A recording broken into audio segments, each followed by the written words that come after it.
Morning, everyone. My name is Sanam Anderlini. I'm the director of the Center for Women, Peace and Security at the London School of Economics. I'm delighted to have you with us today, and I'm delighted to be chairing or moderating this panel with a group of my colleagues who are absolutely fabulous and wonderful and are doing quite extraordinary work under normal circumstances, but really in the age of Corona and under the cover of COVID, the work that they're doing has taken on particular meaning and particular dimensions. So I'm delighted to be chairing this session and this conversation. It will be interactive, both with the panelists, but also we look forward to the comments and questions that you can share with us, both in the chat and if you are with us on Facebook. I'm going to get right into the discussions and our guests that we have. So I have with us today Alicia Kuin, who is a Canadian mediator, member of the the Commonwealth Network of Women Mediators. Alicia has been doing mediation with the Indigenous communities in Canada. You have a lot of experience. You've dealt with over 600 cases of various types of disputes. You also have worked with the UN's International Tribunal for Yugoslavia, and you're now currently working with the National Defence Forces of Canada. So that you're bringing incredible experience to the table. I'm looking forward to hearing from you. We have Neha Sanghrajka, who's the senior advisor to the Mozambique peace process. We don't often hear about what's happening in Mozambique because we think that the conflict ended back in the 1990s. But as Neha will share with us, there is still an ongoing process of disarmament, demobilization, and reintegration going on. And it just shows how long some of these processes take to actually undergo and what the dynamics are in terms of what comes back and the cycles of conflict. And I have my colleague Mossarat Qadeem, who was also a visiting fellow at the LSE last year. Mossarat is one of the co-founders of the PAIMAN Trust in Pakistan and has been really a pioneer in the field of preventing violent extremism and countering violent extremism, dealing with local communities, both the men and the women in parts of Pakistan where the issues of violent extremism have been prevalent since 2008.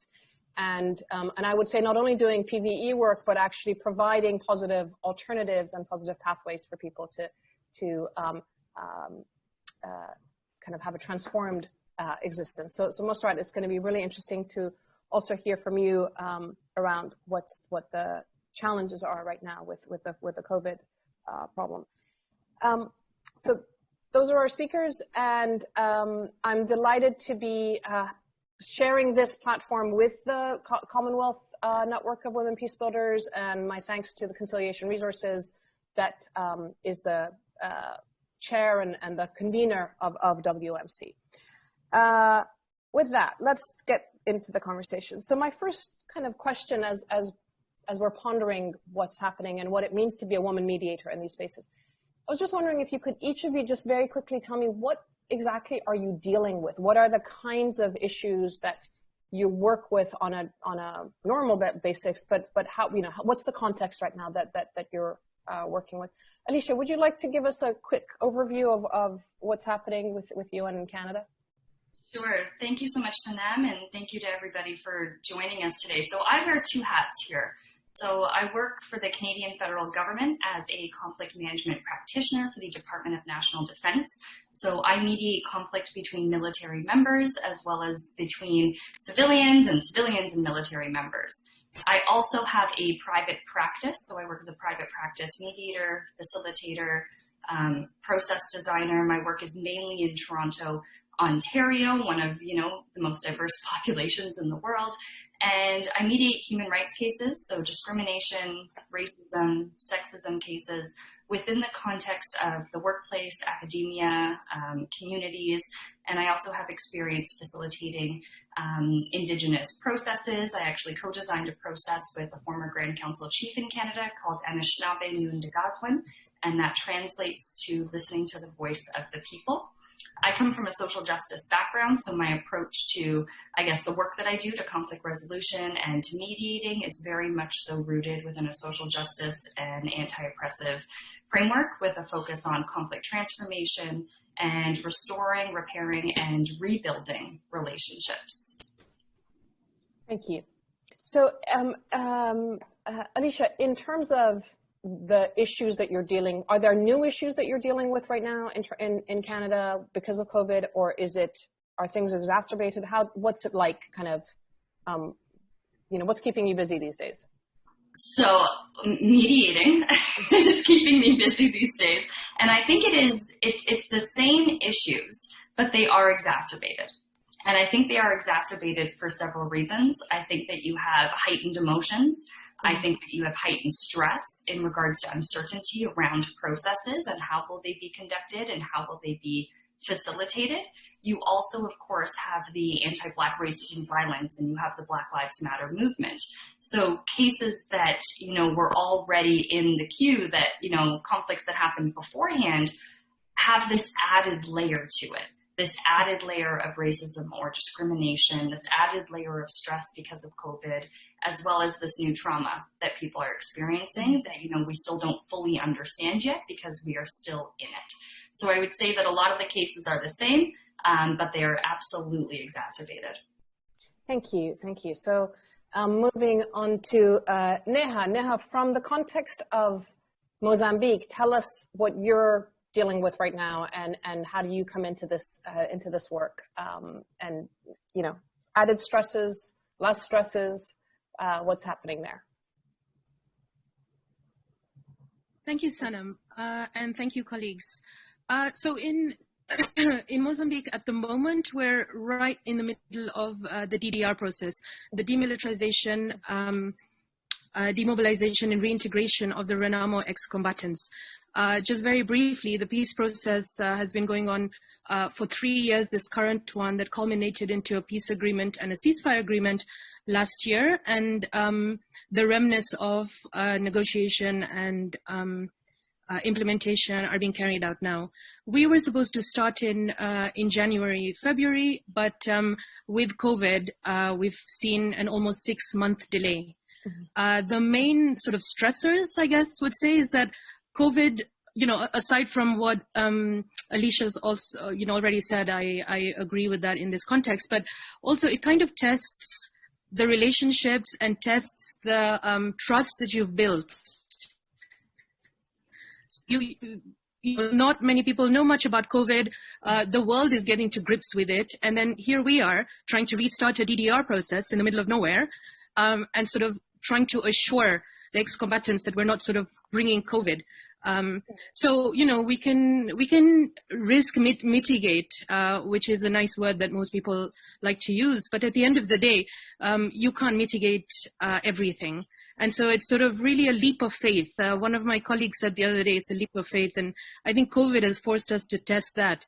And the other thing that we find here is that we have to choose and pick what's really important to us. Mm-hmm. So choose the meetings, choose the conversations, and choose the processes that are really crucial, that would warrant taking the risk amidst the COVID crisis. So I'm happy to say that we started demobilizing the first base in early July, and we finish tomorrow the second base. Mm-hmm. So we're soldiering on. You're soldiering on. But what does it... Are you able to literally still see people physically, or are you having to kind of deal with them? I mean, are you going out into rural areas? How is that what's the dynamics there? Yeah, no, technology is not a feature we can use in this process. So we actually have to go out into the field. We have to go out into the bases in somewhat very, very remote places. The major difference here is with COVID, instead of, for example, demobilizing 100 people a day, we would now be doing 20 people a day or 30 people a day, depending on the government guidelines and rules and regulations that surround COVID. So, in a nutshell, it's sort of like a lot of logistics, a lot more expense, and just a lot of patience, I would say. But we have to go face to face. So, I mean, in that sense, the work hasn't changed. We cannot do it remotely. Mm-hmm. We just have to readjust. And I'll just ask one, do you think that there's a possibility that there's a silver lining, that having to do it more slowly and having to be more patient and more kind of just in smaller batches is actually, in the long run, better in terms of the building of the trust and paying attention to the individuals to help them go from, from being part of a mobilized unit to demobilizing into communities? Do you think that this could be one of the silver linings that you're dealing with? I'm hoping so, Sanam, but something experience tells me no, because there is safety in numbers. 100 people being demobilized at a go is certainly better than 20 people, because but with time, I think, and the longer we take and the more people we demobilize, I think that trust will come back eventually anyway. But no, it is more difficult with COVID, I must admit that, because if one person having a good experience with COVID and 20 people and 100 people, word spreads around fast. So in this case, faster is better, but not complaining. Okay, thank you. And then Mossarat, trust, relationships, demobilization that you also deal with in your own way. Can you tell us a little bit about what you do in Pakistan, and how are things right now? Yes, like any other country, of course, and particularly a developing country, Pakistan right now is trying to grapple with this new, I would say, issue, and that is COVID-19. It has added, to the difficulties in the because we have been working in the field, we have been working in the communities. So with the advent of COVID, this is what Harmana call it, the advent. So with the advent of COVID-19, people were not ready, because they just thought it's something happening in China or something happening somewhere else. It is not going to affect them, and they were not believing that sometimes it's going to hit them. It's going to hit their loved ones, their neighbors, and their own community members. So they were just I would say, thinking of it is happening somewhere else. But the moment it started hitting the communities, they were not prepared for it. We were already in the communities. We already knew that this is going to come. So we started preparing the communities for this uncertain situation. And of course, we not only give them information about how to protect themselves from COVID, but also how to respond to it if it happens. Having said that, at the same time, we were looking at different, the situation from a different angle as well, because we know that when a disaster hit our country, whenever there is an emergency situation, there are other people, there are other groups who become more active. So we were trying to, of course, look at, were very closely observing the movements of those people. And those people, I would say, from propaganda to misinformation. This is so important in the context of Pakistan, especially in any other Muslim country also, that from propaganda and disinformation campaign to providing social services, that is health services, extremists, or I would say extremist groups are directly and indirectly, they have started responding to COVID-19. So they are buying in the support of not only their former sympathizers, but they are now creating, I would say, developing new groups of sympathizers, as well as developing new contexts as well. And this has created, I would say, a challenging situation for people like us who have been working in these communities for almost 15 years, 14 years now. But this situation has added another layer of complications. So with this, what it has brought, the misuse of religion again. And I think I mentioned this to you earlier, that these people, they started telling that actually this COVID is being brought by a certain group of people who came from Iran as pilgrimage, and of course they brought in this. The other thing is that it is not going to hurt you because you are Muslims, you offer 5 times prayer, so you must go to the mosque and all that. So with these sort of misinformations, it has added another layer of conflict to the situation. Thank you. The second thing that it has really affected everybody is the trauma that it carries. It has traumatized the people, because I was just telling before this discussion started that COVID has its own form of trauma. We have witnessed, we have experienced first-hand experience of the violent extremist incidents in Pakistan and in my own community, in my own region, in my own village. But I think the sort of trauma that COVID carries is very different. Mm-hmm. And it's very complex as well. Mm-hmm. The response to COVID has to be actually, dealt with in a very different way. Mm-hmm. It's not a regular disaster. It's not a regular emergency situation. So you're talking about the sort of the emotional, mental health dimensions on an individual level and within families? Yes, I think I would say it's not only individual, it's actually a collective sort of trauma that people are passing through. And for a trauma that is affecting everybody in the community, it's a collective trauma, and it needs to be actually addressed through a very different sort of psychosocial counseling, or integrating the whole psychosocial counseling or trauma healing to the interventions related to health or peace building or anything that we are going to do, or governance issues and stuff like that. That's really interesting. Alicia, just I mean, again, this it mirrors what you're saying about what you're dealing with.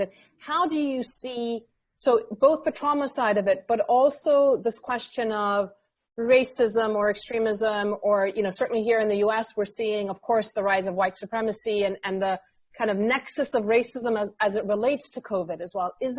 What does that look like in the context of Canada, and also with the Indigenous communities that you're working with? What are the kinds of issues that you're faced with now? So I absolutely agree with what Mossarat is saying, and we've talked about this trauma that everybody is experiencing, this COVID trauma that we're not going to understand until all of this is over. We're not going to have a full understanding of the extent of it. COVID-19 has increased conflict, confusion, misunderstanding, fear. It's led to miscommunication, a lack of information, misinformation. Of course, we know fueled by the media. I can tell you that I had 2 cases recently. One was a group of nurses working in a hospital together, and the conflict they were experiencing was, outside of COVID, but also related and heightened by COVID. And this added layer of trauma of the experience of working as nurses, of working in a hospital during this time, well, they bring that into the process. It would have been a challenging conflict as is, but now you add the experience of being a nurse and being frontline, and you bring that experience into the process. So you're bringing heightened emotions. At the same time, I had a case a couple of weeks ago, a discrimination case that happened, outside, once again, of COVID, but with the recent anti-Black racism violence and the Black Lives Matter movement, once again, it heightens the emotions. So you kind of are seeing conflict on top of conflict layered with trauma. You've got these layers that are occurring. And I think the approach with Mossarat has highlighted is we really need to take a neurophysiological approach more than ever. We need to check in with the parties. We need to ask about how they're coping, how they're doing at home. How are your families? What is your situation like right now? Asking them about their bodies and checking in on their own physiological responses and reactions, asking how we can support them. How do they best re-engage during the process or when they are in conflict? What can we look for? If you're not in person, what can you look for within, the 4 walls of your screen, and what can you notice? So really tuning in to some of those, impacts that people are experiencing and asking those questions. And in terms of your work with the Indigenous communities and the First Nations, what do you see there? Are they involved in these issues, or have they become completely kind of self-isolated? What's happening there? Yeah, so they experience the issues, I think, in the same way in regards to the conflict and the stressors of COVID, as well as the trauma. but they already live within their own, existence and experience of trauma as a result of hundreds of years of colonization, as a result of a lack of access to, proper health care, in some cases, access to, close education. For some people it is more, remote situations, and you're flying into other areas just to receive education. So you already have your own trauma if you are an Indigenous person living in Canada. So of course it's heightened by this experience.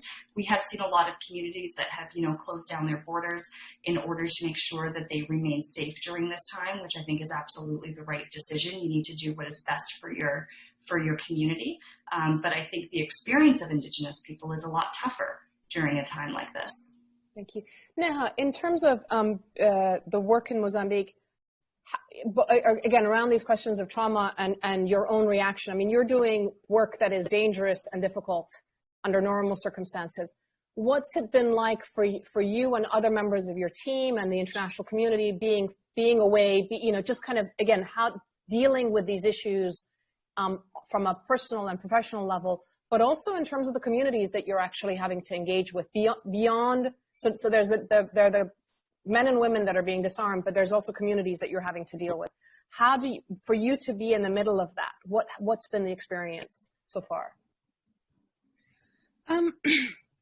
So we're just at the start of COVID, so to speak. Our numbers are low, and I think the rest of the world has seen it much tougher than it is in Mozambique at the moment. However, our neighbor South Africa is having quite a tough time.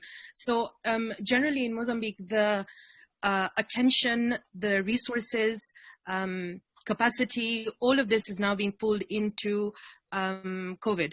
I think we've had a really good reaction from the government at the moment. They have sort of learned and been watching the rest of the world and are taking different mitigation measures regarding COVID. But to answer your question, this is a difficult job. I mean, it is, and I think because we're right at the beginning of it, aside from the fact that we have to sort of recalibrate what we're doing now to fit the COVID situation, the communities are not. We haven't seen too much of a difference regarding that. I mean, the added stressor has been we've had to have the Ministry of Health, which has been before we never would have had them along on the DDR process in this way, in this very intense way.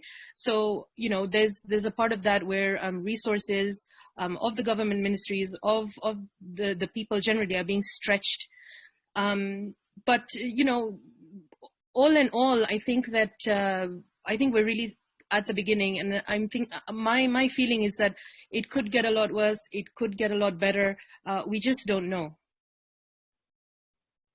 But I think the important thing is to continue sort of moving along. There are a lot of spoilers in any process, and there was this expectation that COVID would distract from the DDR process, and it played into the hands of those who didn't want positive movement. And so it's in that vein that we've sort of continued and persisted. And within your DDR, and as you said, the COVID stuff is relatively new that you're beginning to see it, but within your DDR process, what are the do you see specific gender differences, gender dimensions, both in terms of I assume men and women that are having to be DDR'd or demobilized and reintegrated, but also in terms of the communities that are taking these guys back? Do you see specific gender dimensions emerging, and is the program that you're dealing with, are you guys consciously dealing with these, proactively what does that look like? So we're cognizant of that, of course, because it's not only the combatants in the DDR process, but the communities themselves. And in this case, I must say, it isn't us who have done the bulk of the work and the bulk of the outreach. It is the parties themselves. We have joint working groups made up of the government in Renamo. We have all of local government, everyone in the provinces. So it's not the international community or us. We sort of lend a hand every now and then, but I've been really impressed to see that it's actually the people of Mozambique that have taken a lead on this. And so, the messages have been, the messages on COVID have included DDR, and that hasn't come from us. The other day we had the religious leaders all get together and make a video regarding the DDR process. My colleagues who are far more conversant with this than I am in the field itself, they, the local government officials are welcoming and are having special ceremonies, etc., to welcome all the combatants back, men and women.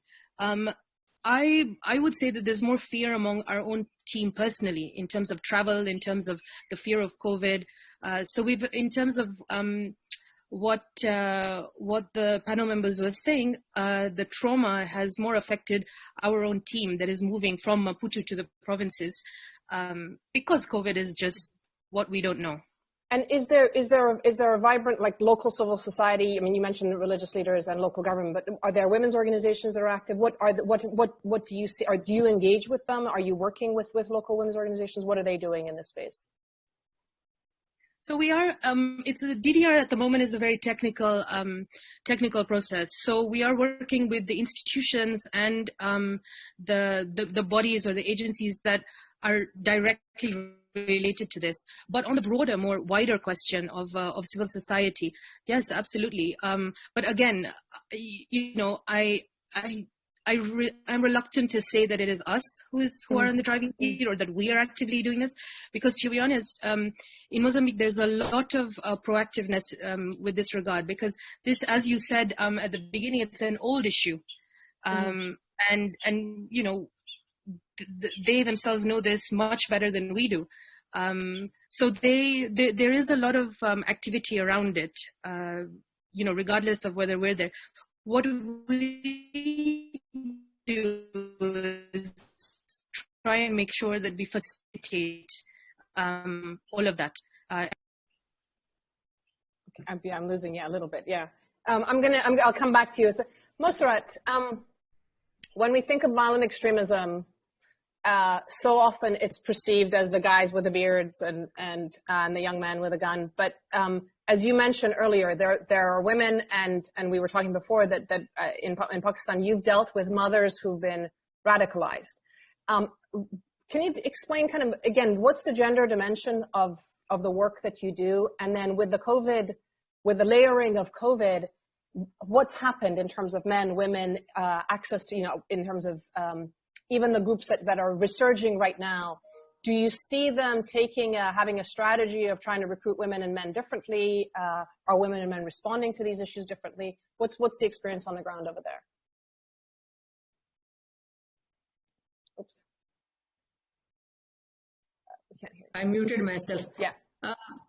Sanam, I think it's too early to say anything in this context. Right now we are in the middle of conducting a research how the groups have become active, where, and what are the new tactics of influencing the mindset of the community, particularly the youth and the women. So I can only just say these extremist groups have always been, they have always been very strategic in approaching the women, because they know how to actually deal with the women more than any policy maker in Pakistan, I would say. So this time also, what they have done, they are providing health services, particularly targeting the women, particularly targeting the pregnant women and the women with the new babies. So they are giving them the milk formula, and they're providing them all sort of services that a newborn, or I would say a pregnant woman would need. That's how they usually find the spaces to maneuver and manipulate the situation according to their advantage. So I think the gender dimension of the violent extremism per se, the COVID-19 is very clear when it comes to the intervention by the violent extremist group in our country. But I I cannot give you any evidence, but I can only give you an evidence that yes, they are providing health services that no one else is providing. They are actually supporting, particularly the widows. They are actually supporting the most vulnerable women in the communities, and they are usually widows in our society, in our community. So they are supporting them. They are even like giving them money on monthly basis.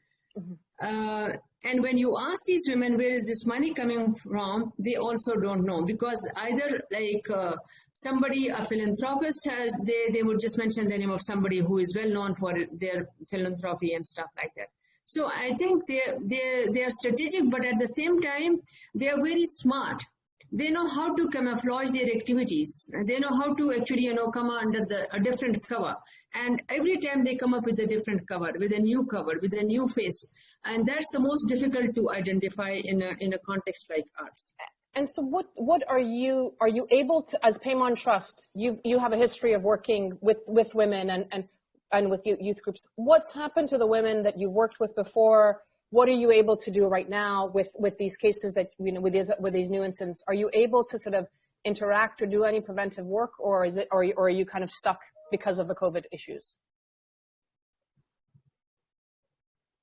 No, thanks God, Alhamdulillah, we are not stuck, because, we have these women peace groups called Tolana, and these women peace groups called Tolana are so effective. I can just claim that these are the first, I would just say, the frontline respondent to COVID. Before the COVID even touched the soil of Pakistan, these women were ready to respond to it. And they are still there, and they, like I said, they have multiple eyes, and they have got hundreds of the years, so that they respond to every situation. So they are only responding to the COVID with their PPEs and with their with the food that we provide and the ration that we distribute amongst these, and even the medicine that we provide. But also we have come up with a group of the lady health visitors who actually deliver safely within their communities. So this is just to provide an alternative to the people, who are looking to the services that the violent extremist group are providing. So this is the alternative ways of providing services to the people in our community through the women groups, through the empowered, I would say, the Tolana groups that are working in their communities. They are very much trusted in the communities, and definitely when they come, then sort of when you draw when these two people, the extremist groups and the Tolana, they work together, they're working in the same community, people trust Tolana because they have seen them working over there. They know, they have been their mediators, they have been their messengers, they have been their mobilizers, they have been actually, they have been providing them all sort of solution to the problems that they have been facing over a period of 10, 15 years. So they are the most trusted groups in the communities, and they are still working in those communities. The only thing that inhibits them from competing with the violent extremist group is the funding, is the money. So we have to sustain it through our own means and through our own ways, which is very difficult. And I think in the coming year or so, it will become a challenge for I would say NGOs like ours, who have been trying to sustain ourselves through our own means and through our own fundraising. It will be very difficult to compete with the other groups who have got multiple channels of, they have multiple sources of funding. The other thing which is very important, that throughout this period, these extremist groups have been, they have not closed their channels of communication with their communities. On the other hand, when the government was overwhelmed with the health issue and of course the COVID situation, they forgot to provide to be connected with the communities. So I think in the absence of the state, the CSOs, the community groups, the NGOs, they came to the rescue of the government. They supported them and they tried to fill in the gap, but of course, again, it's a question of funding, it's a question of money, but the people are doing it. The people are supporting each other in this difficult situation. Sanam, I can't hear you. Yeah, one last point on that before I go to Alicia on this question. Is the government helpful? Is the government willing to work with you and recognize what's happening and be collaborative? This is one of the things that we're seeing in Indonesia, that the Indonesian government is actually engaging quite effectively with civil society. Or is it like in other places where we're actually seeing governments being also repressive towards NGOs and civil society? What's the situation that you're dealing with? And is there a difference between local and national kind of responses? I want to flag two issues over here.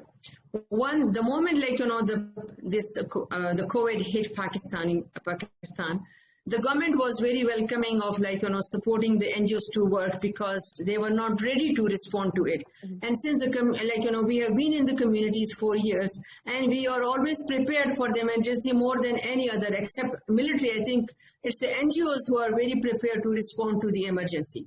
So we were very prepared, and we came up with our own innovative solution to this problem and to this situation. But right after, I think, after 3 or 4 months of this COVID, when it's it's settling down, or the issues is being a little bit taking another form and shape, this is what we did actually. The government has come up with a new policy framework now for the NGOs, and it is going to shrink the space for us further. It is going to be this policy is going to be more stringent because there will be multiple checks at different levels by the government on the working of NGOs, on the interventions of the NGOs. That means, I'm not going to go into the details of it, but it is making life difficult for us. It is actually going to be very challenging for us. So it is going to, of course, hit the freedom of association badly. It is going to definitely, we will not be able to raise questions on the performance of the government, on the accountability of the government. So there are going to be issues associated with the new frameworks. Thank you. Alicia, in your context, how do you see the gender dimensions playing out, both in terms of specifically kind of dealing with the indigenous communities? Are there aspects that you're hearing about seeing? Are there sort of community? How's the community itself responding? Are you sort of seeing any of these issues emerging, or is it different between now and before COVID? Yeah, and I think I'll respond to it generally in regards to women in the context of mediation, and then more specifically speaking about indigenous work. So we know the differences, we know the challenges, right? The disadvantages. Patriarchy, with the statistics speak for themselves.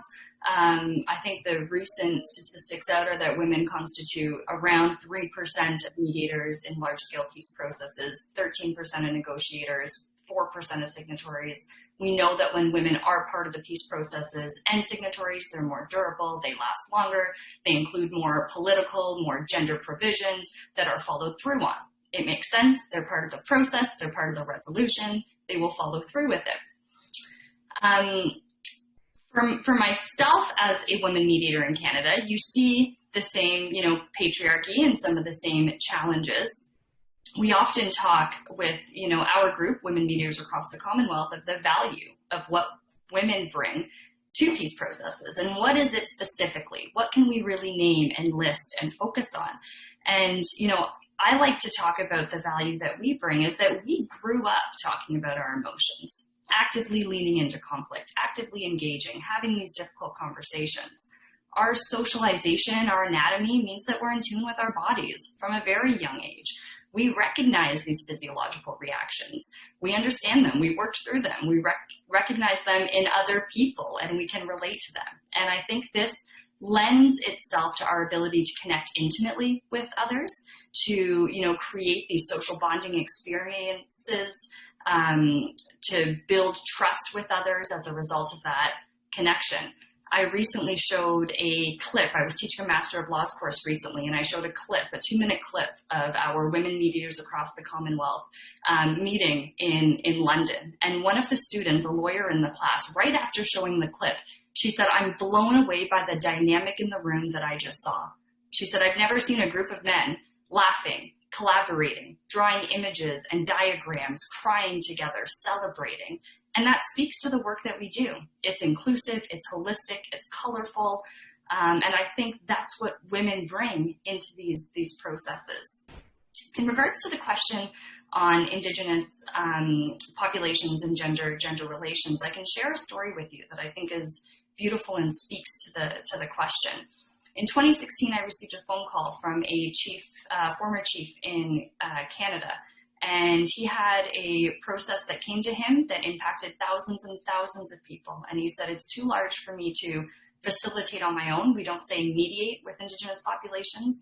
The word needs to be decolonized, so we say facilitate. And he said, would you co-facilitate this process with me? Shortly, into the process, I looked at him and I said, listen, I am a young, white, non-Indigenous woman. Why did you ask me to be part of this process? And he told me a beautiful story from his First Nations culture around bridge building. And he said, in order to build bridges, our culture believes that you need both men and women to be part of the building process, that we need to do it together, that that's the only way to do it, is to do it together and to be inclusive. So I think when you're looking at, Indigenous cultures within Canada, you do see a lot more equality in regards to men and women and the value that women, that mothers carry within communities. And it's a beautiful analogy for us to apply to the processes that we are working on. You need men, you need women, you need Indigenous and non-Indigenous, you need elders and you need youth. I think it needs to be inclusive and everybody needs to do it together.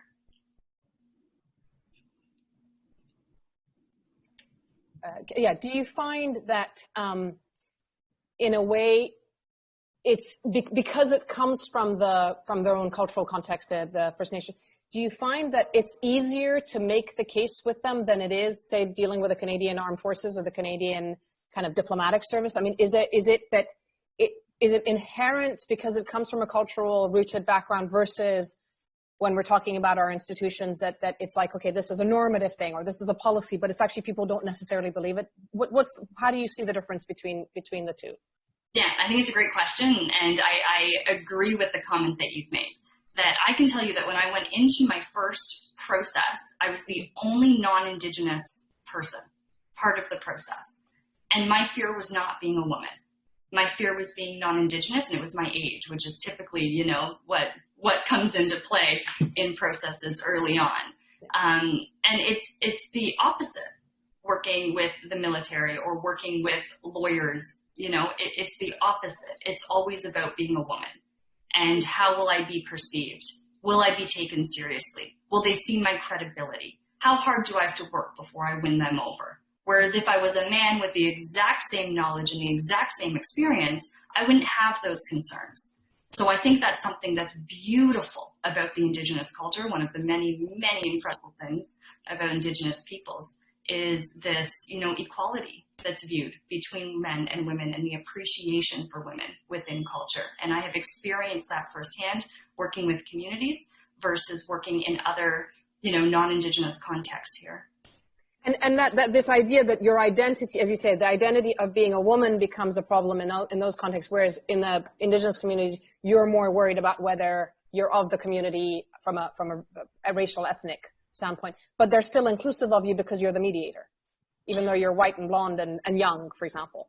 Yeah, and that's still a hurdle, right? Yeah. Like within any context, within any new group of people that you're meeting with and working with, you still have to build that trust and create that rapport and take part in the social bonding and prove your credibility.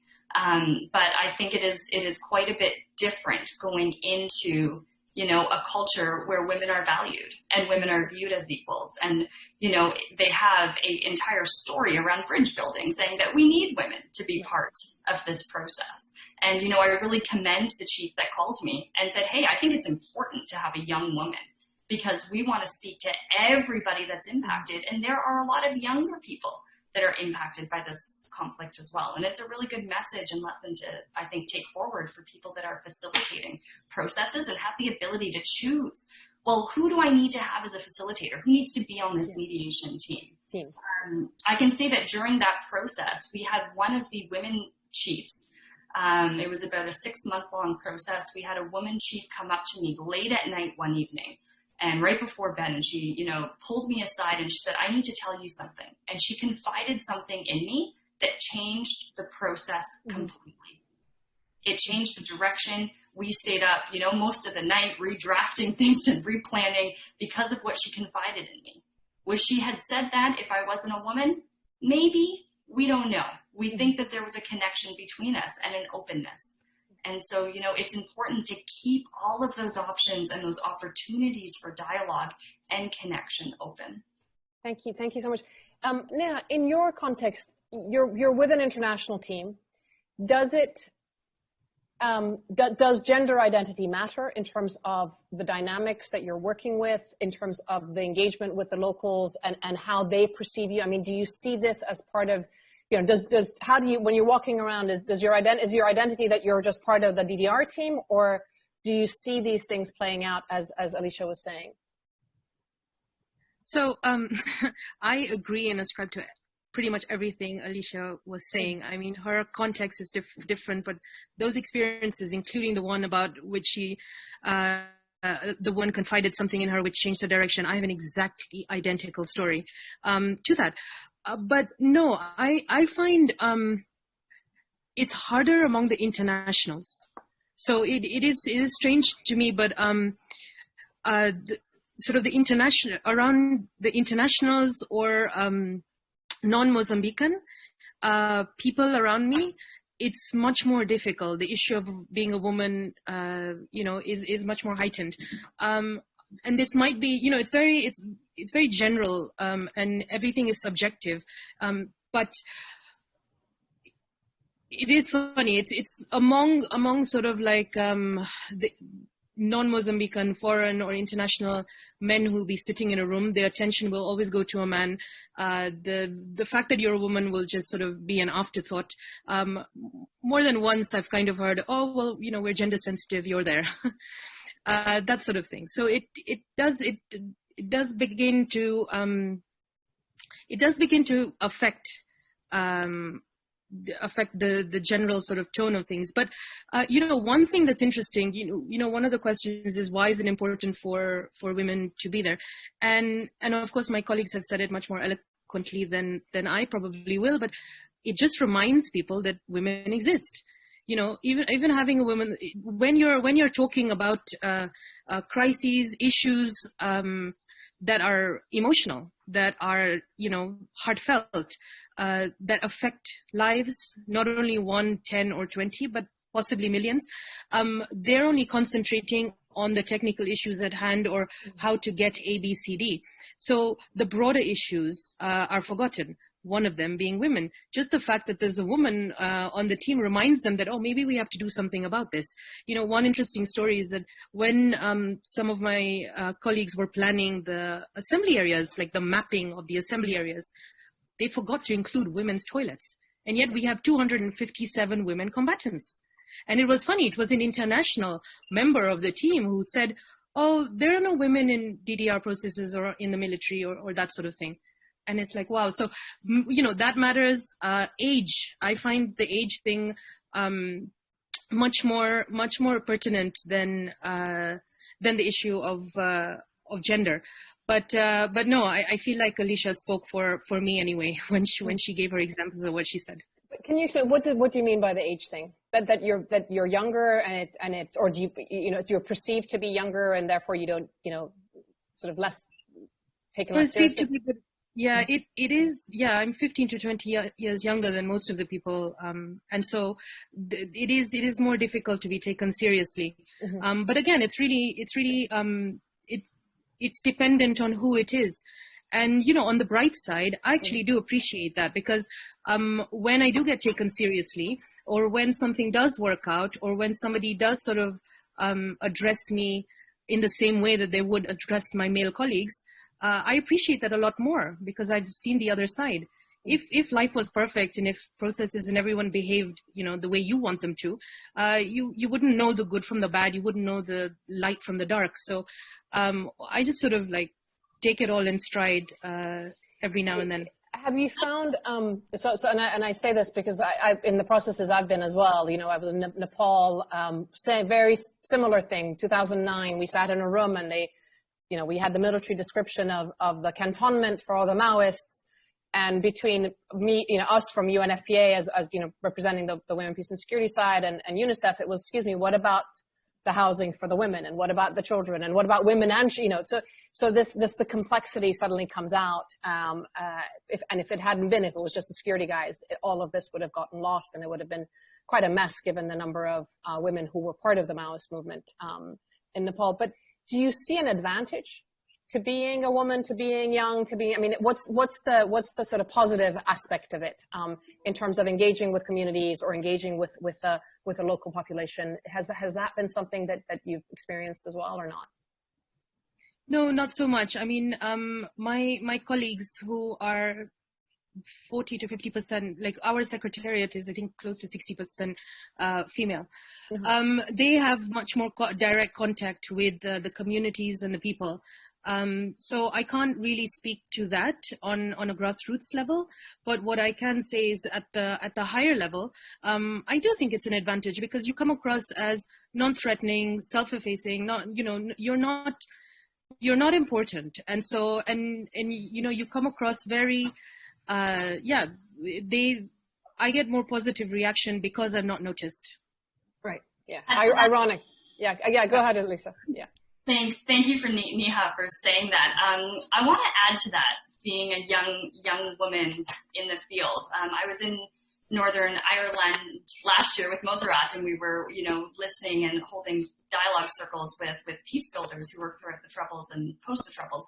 And one of the really interesting things that came up was how women can often fly under the radar during these difficult conversations and during these difficult processes because of the low expectations a lot of the men have of them.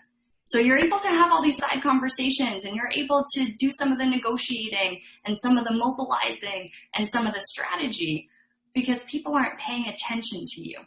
So there's less of a target on you. People are not trying to block you. You're able to do that. I can say from my experience, I had years where I would walk into a room and people would think that I'm the lawyer or the legal assistant or a support person.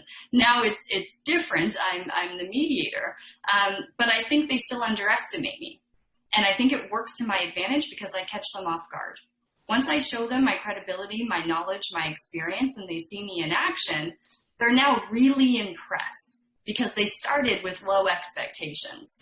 That's very funny. I've had over the years exactly the same experience of walking into the room and people assuming that I was the assistant or, so the low expectations, I always say, the minute you open your mouth, you can only go up because you're so far down the sort of the chain as far as they're concerned.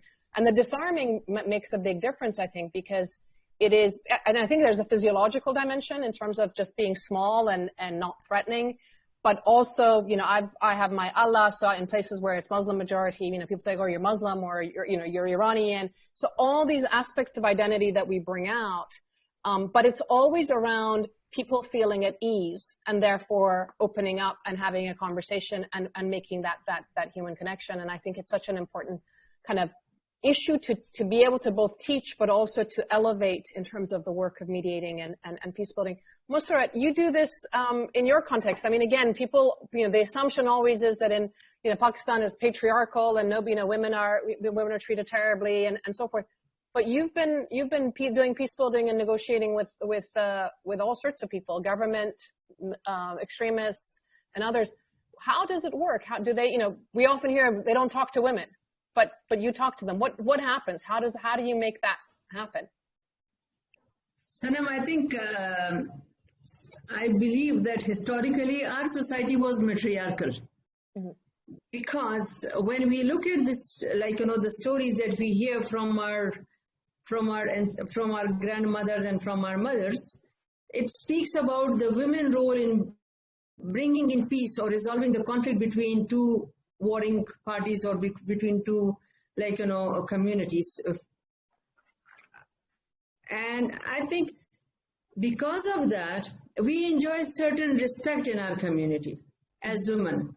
It is patriarchic now, no doubt. But at the same time, I think in Pakhtun community, Pakhtun society, woman is the most respected and protected, I would say, person in our Pakhtun community and society. But that does not mean that she can be given a position of power to bring in the resolution of a conflict or mediate between two parties. Well, how I did it and how I managed it, I think Alicia had put it very beautifully, and Neha also, that I think it comes, when you are resolving a conflict or you are trying to lead a mediation process, you need to know more. One, means you need to know more than the parties to the conflict. The second thing is that you need to be more knowledgeable of the context, one, and if it is particularly related to a particular ideology, you need to know more about that ideology. And in our context, is I was dealing more with the religion aspect of violent extremism and the way that had been misinterpreted, or I would say misused or exploited by certain groups in our society. So I had to be more knowledgeable than the so-called the extremist groups or the religious scholars. They would not believe it when I would just enter there as a mediator. I would just be there to be facilitating the whole process. They would not believe that a woman knows more than them. One. Secondly, they would not believe that woman can lead a process like this. And at that time, when I entered into this phase, I was as young as maybe Neha, not Alicia. Alicia is too young. So I think you really actually build your credibility through the knowledge that you have, one, and through the way you engage everybody in the process. You have to be more inclusive. The third thing that is very important in our context is the respect and the trust that you enjoy in that community. Mm-hmm. That is so important. One more thing that I really want to highlight here, that in the context of Pakistan, women from the women who are associated with certain movements, or they call themselves feminists, is taken very negatively by our communities. They are not respected the way they would respect any other woman, because they feel that they are bringing in an agenda which is alien to their culture and to their religion. So whenever I'm mediating, I distance myself from all those movements, whether it's a woman movement or it's a feminist movement. Because although I see myself an advocate of women empowerment, but I never use that sort of, I would say, I never try to use my position of mediation to promote that empowerment agenda. For me, it is so important to distance myself from anything that's related to negativity, that's relating to something which is associated with another group of people, which is alien to our society, to our community. Because I feel that it usually firebacks. And the second thing is that it undermines the integrity of the whole process. If I bring in if I go there with another agenda. So I'm very conscious and sensitive to the context, one. I'm also very conscious to the beliefs and sensitivity and the culture sensitivity of the community that I've been working with or try to mediate. And at the same time, I also have to be it's a very difficult, I would say, path that one is trying to tread, because you are conscious of the two different and difficult group of people that you are trying to mediate. And like Alicia said, as a woman, I'll just give you an example of this. As a woman, they believe that I'm a harmless creature and I'm going to support both of them.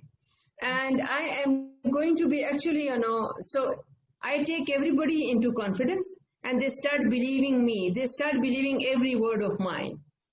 I think that's the beauty of being a woman. The second thing is they feel that she's going to be very sympathetic to their issue.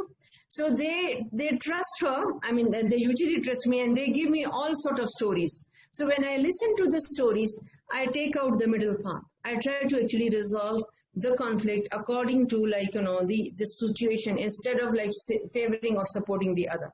So that's another very important thing. The third thing I think which is very important is the language that we use as a woman. And in our context, I'm talking of, because I'm a Pashtun and I actually represent an ethnic group where proverbs actually frame the whole process of mediation. Mm-hmm. And this is I have learned from the old mediators, from I would say the mediators who have been there for generations. So I have learned that use of the language, which has actually sometimes it carries double meaning. So I actually let them decide whatever they want to, how they want to interpret that particular proverb or that particular phrase.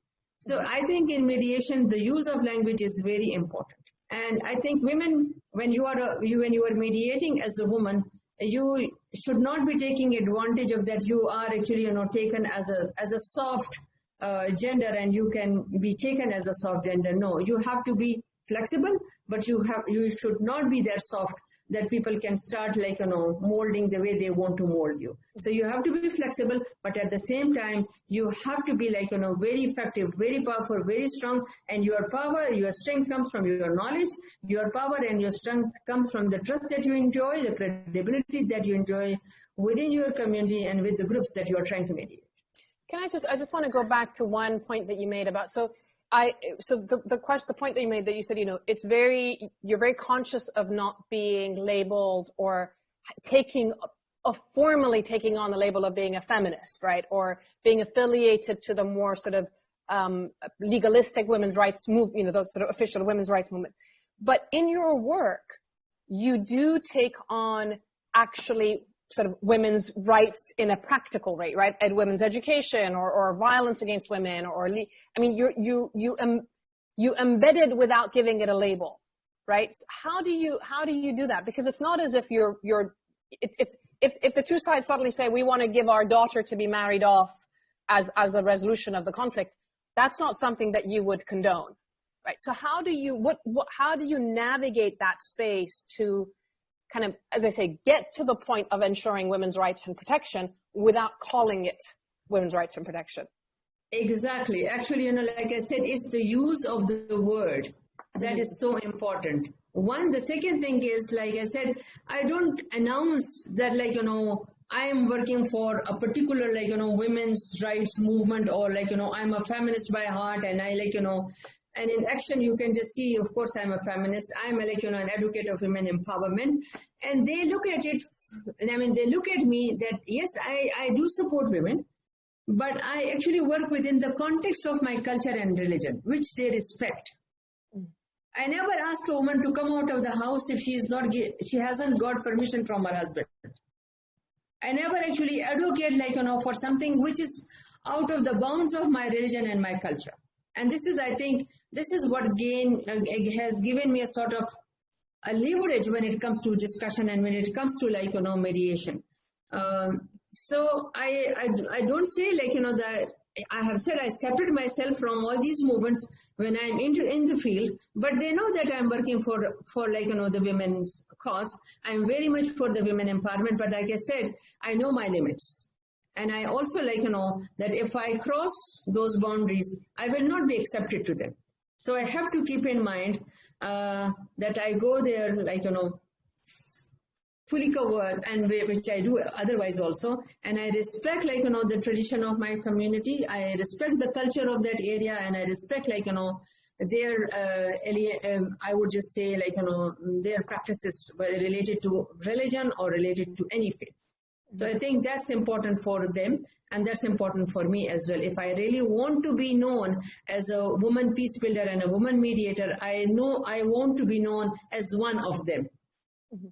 Thank you. No, this is it's an interesting balance, and I'm curious if any of you want to answer this, because we have culture and tradition, and culture and tradition is often perceived as being negative towards women, because there are obviously in many contexts there are lots of practices that are negative for women. And at the same time, you're also highlighting that there are positive aspects to culture and religion and the treatment of women, right? And then at the same time, we have the legal or the civic format, civil sort of code and the international discourse, which obviously has a very powerful dimension of women's rights.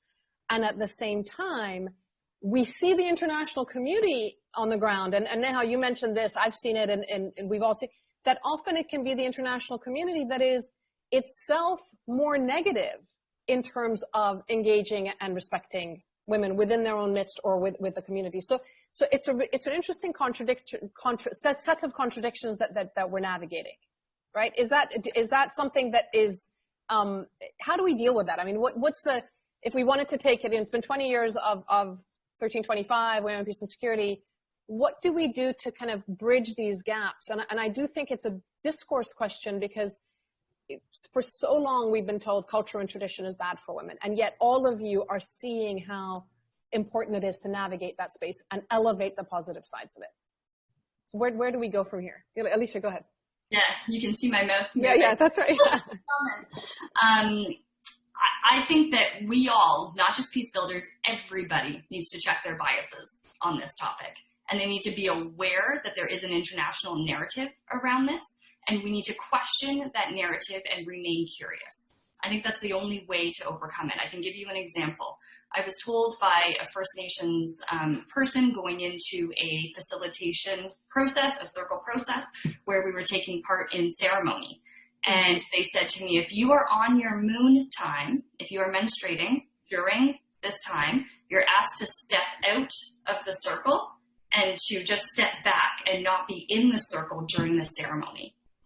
Instantly, my biases start creeping in. Well, why do I have to step back? Is this something negative? You know, all of these curiosities. This is my first time ever taking part in a First Nation ceremony.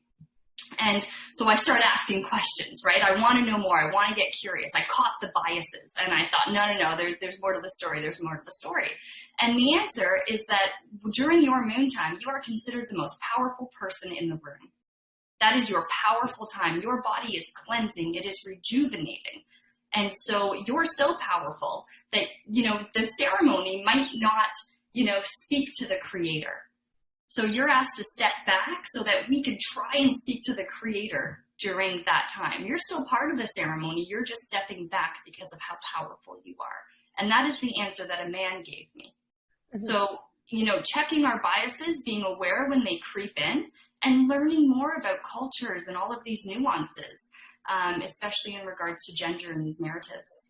So just as a follow-up question, so when you get, okay, if they're saying that that's the power that you have, are women able to use that power to their advantage, or to do, you know, to address things that they think matter? Or is it just a kind of, okay, you're powerful, we don't want you messing up with our system? I mean, I'm sorry to be so simplistic about it, but it's like, how do you use that moment of power if you have it? Is that part of the process as well?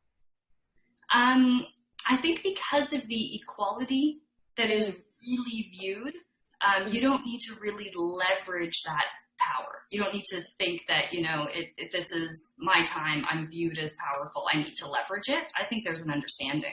I think it's a common understanding. And that's a huge difference in societies, even within Canada, right? That is a massive difference. That first of all, you would openly have a conversation on the topic. Second of all, that it would be viewed as a positive. And third, that it would be respected. So within those contexts, I don't think it's something that you need to, you know, leverage. Interesting. Neha, Mossarat, do you want to comment on kind of the dichotomy of the international versus the local and cultural context that you see, and presumptions that internationals bring into the process? I mean, Neha, you mentioned this before in terms of the guys not even recognizing that there were women in the DDR process, but is there, from your colleagues that you work with or any other context, the question of what happens locally and how people address issues locally, and then the gaps or the where there's contradictions with international processes? Have you experienced that elsewhere? Yeah. So just to sort of clarify, you know, another example is when someone was translating what I was saying versus my colleagues were saying. The translator would only translate for the room what he said and not what I said consistently. And he was sitting right next to me. At one point, I turned to him like, you know I exist, right? Like, I am here. But it didn't make a difference. In this case, he came from a culture where, women should be seen and not heard. But, you know, with every person that is like that, you have many more. You have many more that highlight you, that respect you, that are not like that. So I think this issue, it's very difficult to be. It's very general, very subjective. Like, it really very much depends on who it is and and what context it is. So the way I would, you know, I liked your first question. You know, what next? How to deal with it, etc.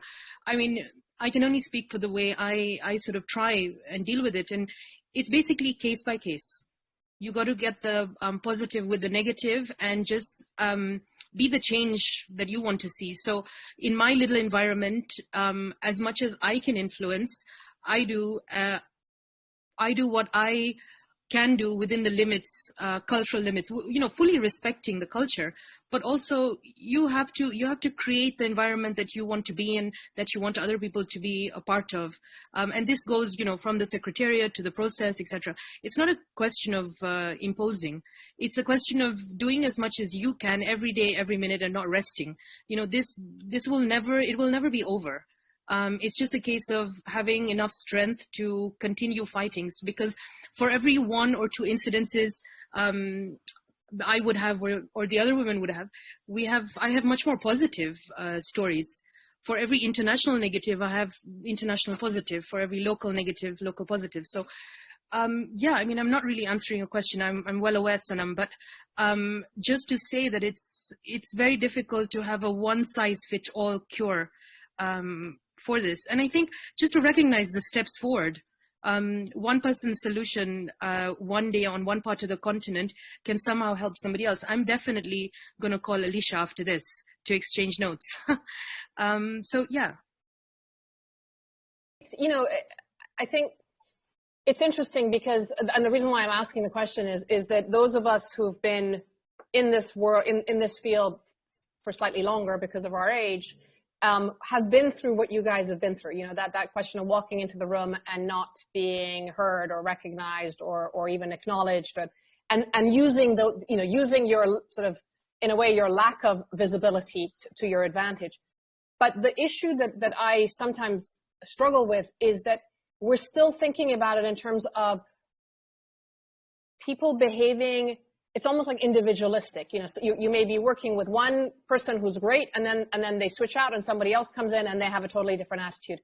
It hasn't become normalized. It hasn't become systematized that we have to value the diversity of a team, and you have to respect people for who and what they are. So it's, and I worry that the kind of the attitude that it's still very much depends on the person you're working with, and I always say at the UN that there's a tendency to have a sort of cafeteria approach when it comes to dealing with anything to do with gender, that this also means that it can be erased easily. So the day Neha leaves, if somebody else replaces you and it's a man, a lot of what you would have been doing may have just gone away with you. And so that systemic, sort of structural, sort of standard operating procedures around how we engage, what does it mean, why we need the diversity in the team, that's something that it would be interesting to see moving forward in terms of the international processes, but also in terms of engaging with local communities and local contexts.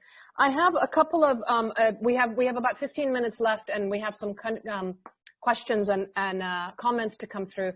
Mossarat, there was one for you about whether there's the role of whether remittances from Pakistanis in the diaspora can be helpful. Are people, is it possible for the Tolanas, or is it actually remittances are coming and helping extremist movements? I mean, where do you see the role of remittances in this context? Actually, I think I responded to the lady. I have an experience of working with the diaspora or collecting funds from the diaspora. But I have seen, and I'm a witness to it, even I was just informed by one of the groups that there are thousands of dollars they want to shift to Pakistan, and if PAIMAN can be used as a conduit for transferring the money. Okay, transferring the money for what? So they they did not share, or how they, for what purpose they want to bring in. But again, it's the usual thing, either a small hospital or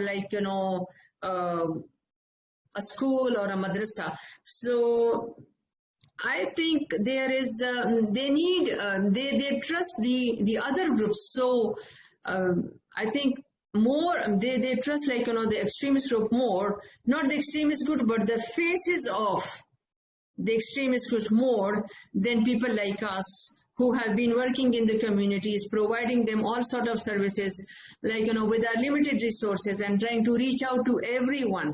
Particularly in the context of the COVID, I would really want to mention that the transgender is literally affected by it. We are all talking about the disabled, on people with disability and women and all, but I think it's the transgender which really needs our attention. And we have been focusing more on the transgender because they are the most ignored ones in our community, in our society.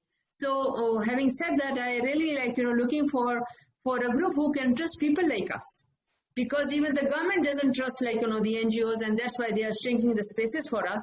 They, even sometimes they challenge our patriotism also. So I think we are literally, like, struggling very hard to intervene in the community, to support, like, our communities in this time, in this difficult time. So I hope somebody someday will start trusting the people who are working for their own people, not like, people who are working against their own people under the garb of, like, scholars or whatever you call it. I'm not going to name them, but everybody knows, like, whom I'm trying to refer to. In many countries, we see the, as you say, like diaspora, certainly in some sort of Muslim majority context, that people will give the money to the imam or to the mosque or whatever, and it's meant to also give, it's like giving money to the church, right? And it gives you brownie points when you go to heaven, and so. Is that one of the things that it's diaspora money going into kind of under the rubric of religious institutions versus, as you say, coming into the hands of organizations like yours because they don't have access, or they think that it's better if they give it to a religious institution? Sanam, actually, like you said, we all, the zakat money and the al money, we want to just give it to, like, the madrasa or the religious, the local imams, and because we feel, like you have already mentioned that. I think we really, like, as a civil society group or as an NGO, we really need to work on the same pattern. Okay, the money is coming through it is the zakat money, it's the al money coming. So how you are going to distribute it? It has to go to the most needy and the, like, the one which is being mentioned in the Quran and our, like, in the religious text. We really need to actually go by the book and distribute it amongst those who really, like, need that money. I think so. It's our own fault. We really need to develop a framework for it, and maybe we even get the trust of those people who want to give their money to the others, but not to us. That's one way of doing it. The other thing is, I think this is the government's duty to channelize this funding to the different, like, to the different, I would say, people and groups of people who are operating in their communities for the best of their communities. And instead of giving it to those who are buying weapons or killing the people, it should go to the people who are actually literally working for the uplift of their communities. Thank you. And then just, you mentioned the transgender community there. I'm sure that a lot of people on the call would be surprised that this is a community that you're able, is it dangerous for them? What are the kinds of risks that they face? And for you working with them, I mean, it's somebody just said on the thing that, are we working with extremist movements to suppress women? And I'm thinking that's not at all what you do. You just engage for the empowerment of women, but using their cultural references and their religious references. So what does it look like working with a transgender community? What are the issues, and how do you navigate that space? Again, it's very difficult, and unfortunately we cannot actually bring them, like, or project what we are doing with them. It has to be done, like, in a subtle way so that they are not targeted, and of course the organization is not also targeted. So it is difficult because there is like when we were raising we did a lot of advocacy with the government to actually in our CNIC, that is in our national identity card, the transgender should be mentioned, so that they get that recognition that there is a gender that exists here in Pakistan. And we won, like, finally, that's now being shown in our CNIC that, like, this is a transgender. So the transgender is mentioned in the CNIC. Now, what we are working, that there should be a policy framework for the transgender as a gender, so that they are given jobs. There should be certain quotas, like, for the transgender in the government sector, in the private sector. But at the same time, they are facing a lot of, like, the health issues at the moment. They are also, like, underemployed. There is no employment opportunities for them. So it is really very difficult. It is very complicated, like, to find a space for them and to give and give them an access to opportunities, whether it is education or employment. But in our very meager resources, we have housed them. I think 25.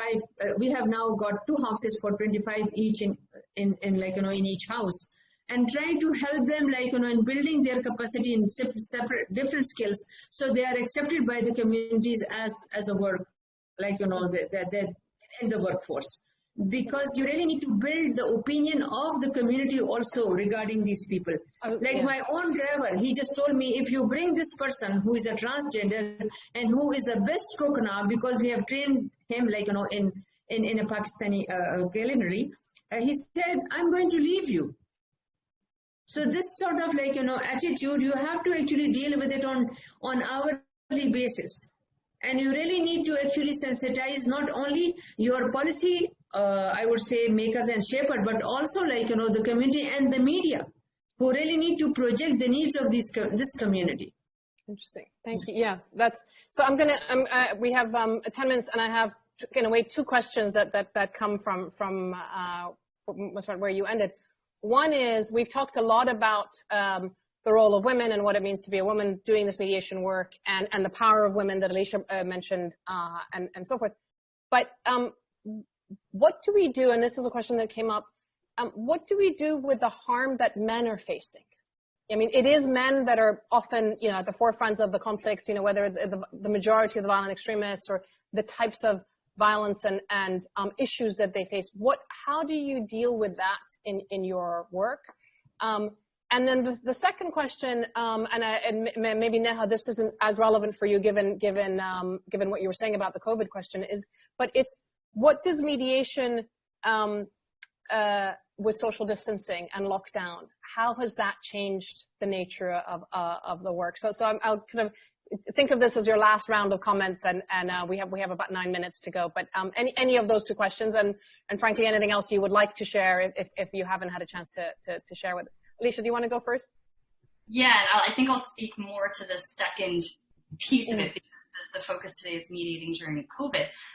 In regards to, the first question, in the same way that I would engage with a woman on what her home life is like right now and how she's doing and how she's coping, managing work, managing housework, managing children. I've had kids join mediations, which has never happened before. But, those are the positive interruptions that you need to kind of support. The same questions are applicable to men. And I think sometimes those questions are overlooked. I have noticed during my online processes that women are coming in different attire. Women are showing up when I would meet them in person. It might look a little different at home. And you know why? They're stretched at home with everything that you're doing. I noticed that men are still showing up in their button-down, shirts and sometimes a suit jacket. But that speaks to social conditioning. And they have been brought up in an environment where they haven't been encouraged to talk about their emotions and to share their feelings and engage in that side. And it's important that we embrace that and empower that and encourage that, because we are all better for talking about some of those challenges. In regards to mediating during COVID, I think there's 2 huge pieces there that I look at separately. One is the technology. As a practitioner, you walk into a room and it is up to you to understand the process and intercommunication skills and all of the dynamics at play. You are responsible for facilitating that. The same applies online. You need to know the platform, whatever platform you're using. I've had a process where I've had 3 different platforms on different screens due to different confidentiality reasons and preferences. But you need to be familiar with the tools, because your comfortability is going to support the party's comfortability in navigating tech challenges and new nuances during that time. The second piece is around the nuances of mediating or facilitating process online. Hey, it's different. Know that. Is it as effective as in person? We've seen arguments for both. We know that it's different. I'm happy to have it as a tool and grateful to have it as a tool during this time. I think there's a lot of privilege we could talk about in regards to access to technology. Looking at positives, and I'll try and go through this quickly because I'm aware of the time. We can read people's facial expressions like never before. You're looking at people's faces up close, and you can scan multiple faces at once without having to look around an entire room and making it as obvious. In my context here right now, people feel safer at home. People feel like their health and their well-being is protected. Whereas if I were to do an in-person process and everyone's wearing masks and going out or taking transit, there's a lot of anxiety that it can add to a process. Well, I'm able to book cases a lot sooner because we don't have to plan travel. We don't have to factor in all of those costs. So we're actually able to get to some of these challenges. I know that I've seen a lot of concerns about confidentiality, encryption, eye contact. I put sticky notes beside the camera on my laptop, so I'm looking at the sticky notes, so I'm looking at the camera. I think that helps a lot with eye contact. There's, Zoom or online platform fatigue. I add in many additional breaks. When dialogue starts to, die down a little bit, we take a break, we stretch, we move, we sip our water, whatever we need to do.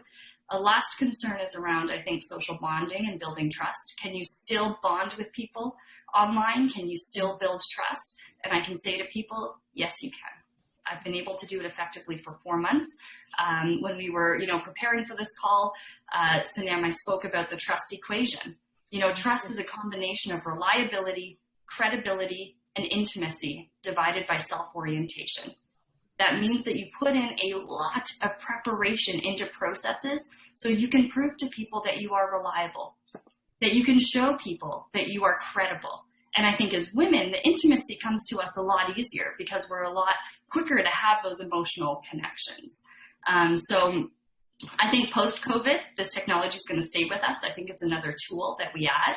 And it's good because we're going to have a lot of conflicts.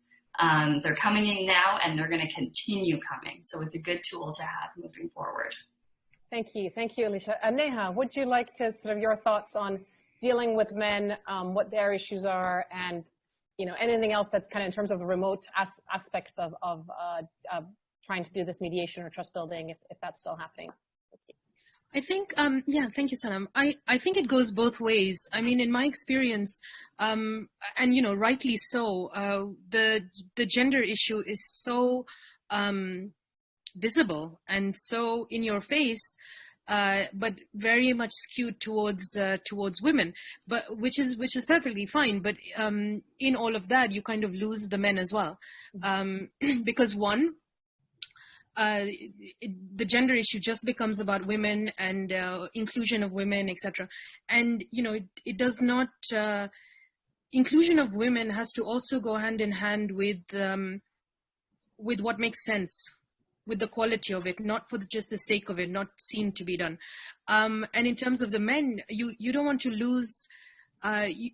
Equality has to go both ways, or fairness has to go both ways, in the sense that you don't necessarily want to lose your audience either.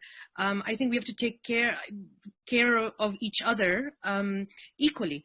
So post-COVID, hopefully in this period, we should attempt to come out of this as much nicer human beings, much more empathy. I think empathy is the key to everything, whether it's men, whether it's women. If we're empathetic all the time, and in every context as much as possible, then I think that we will see a better post-COVID world. We definitely will save a lot of money because we will be flying around less. We will be having less meetings for the sake of meetings, and a lot can be done online. I mean, I can't speak too much of what Alicia said because just in terms of the technology, because at the moment that's not where I am, or that's not where we are in the process. There's, the technology isn't a massive feature at the moment because we have to do the DDR face-to-face, etc. In terms of trust building, I agree with her in the sense that, I think you're able to, if you're able to build trust in person, then you should be able to build trust online. The challenge is network. The challenge is trust in terms of paranoia. There's a lot of paranoia on screen, and in person you can bond a lot more. You can have the back and forth a lot more easier. So I think it's just more challenging. It's a little bit more difficult to do it through the screen, but this isn't the first challenge we've had generally in the world, and it's most certainly won't be the last. So yeah, like Alicia says, go forth in positivity. Thank you. And Mossarat, last word to you in terms of the question of being online, or are the rooftops still being used for conveying information? What's that kind of first world super tech aspect, and then going back to like, you know, things that have been done for centuries and generations, is that, can you sort of give us an illustration of what that looks like? Sure. I think the first thing I really want to speak about the men's. When we work a lot with women and we help them in empowerment and all that, always it's the youth and the men who came to us and who usually come to us and they say it means that now we have to raise our voices and we have to advocate for our rights now. So where to go? We have to come to Mossarat. So I think that's the issue that in some years to come we will definitely be dealing with that, because they are now being ignored. Coming to actually the first world, of course the first world is blessed with the best of technology.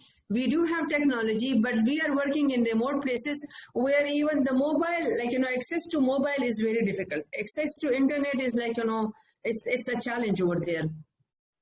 And we have never done this online mediation, but we have done a lot I would just say online messaging, online campaign, online awareness raising.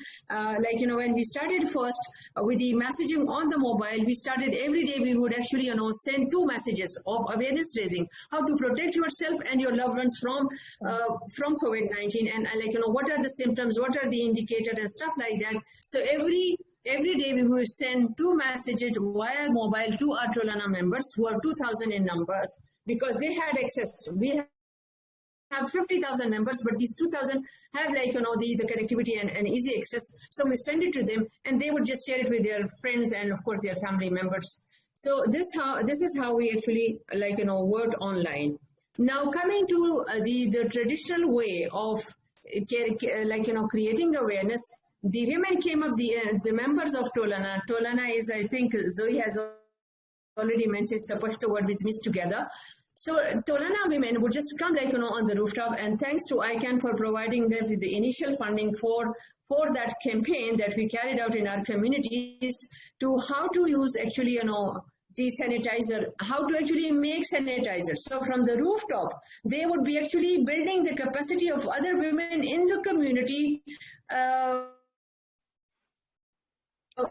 So they will all come together. I don't know how to draw that scene, but just to imagine that there are adjacent, rooftops where one woman would just, come up with a loudspeaker in her, with a loudspeaker in her hand, and she would try to train at least 10 to 15 women sitting on their own rooftops how to make hand sanitizer, how to make actually the soap from the herbs that are available, and the second thing is how to make disinfectant, and then how to actually use them and how to protect themselves and how to so what are the indicators and how to use all these things, the PPEs, etc. So they use the rooftop. It is so innovative and it is being so well received by the communities. And of course, there was a television channel which came up and documented the whole thing. So I think this is something which can be done anywhere without the technology and without the internet, because we don't have the access. So many of the communities in Pakistan, especially the area that we are working in, they don't have access to it.